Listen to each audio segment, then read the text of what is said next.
అసలు నిజంగా Avengers stolen lifes తో బతుకుతున్నారని చెప్పడానికి రీజన్స్ ఉన్నాయా? డూమ్స్ డే ట్రైలర్ లో డాక్టర్ డూమ్ ఒక ఇంపార్టెంట్ డైలాగ్ చెప్తాడు. All of you have lived stolen lives. వినడానికి ఈ డైలాగ్ చాలా బ్యాడాస్ గా ఉంది, కానీ డూమ్ చెప్పింది నిజమే.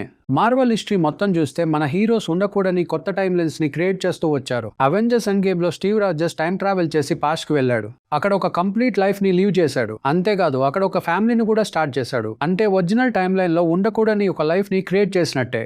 అలాగే లోకి మెయిన్ టైమ్ లైన్ నుంచి ఎస్కేప్ అయి గాడ్ ఆఫ్ మల్టీవర్స్ గా మారాడు. దానివల్ల మల్టీ యూనివర్సెస్ ఎగ్జిస్టెన్స్ లోకి వచ్చాయి. Toby Maguire Spider Man universe, X Men universe లాంటి వర్డ్స్ కూడా కంటిన్యూ అయ్యాయి. కానీ మార్వెల్ మనకి చాలా సార్లు చెప్పింది ఏంటంటే రియాలిటీ స్టేబుల్ గా ఉండాలంటే టైమ్ లైన్స్ డిస్టర్బ్ అవ్వకూడదు. అయినా మన హీరోస్ టైం తో ఆడుకుంటూ వచ్చారు. డెడ్ పూల్ అండ్ వుల్వరిన్ లో కూడా డెడ్ పూల్ తన ఒరిజినల్ టైమ్ లైన్ కి సంబంధం లేని ఒక డిఫరెంట్ టైమ్ లైన్ లోకి వెళ్ళిపోయాడు. అంటే ఆల్మోస్ట్ లాస్ట్ డెకేడ్ నుంచి మన హీరోస్ టైమ్ అండ్ రియాలిటీతో ఎక్స్పెరిమెంట్ చేస్తూనే ఉన్నారు. కానీ దానికి ఇమీడియట్ గా పెద్ద కాన్సిక్వెన్సెస్ ఏం కనిపించలేదు. కానీ టోనీ స్టార్క్ చెప్పిన ఒక డైలాగ్ గుర్తుందా? Mess with time, it tends to mess back.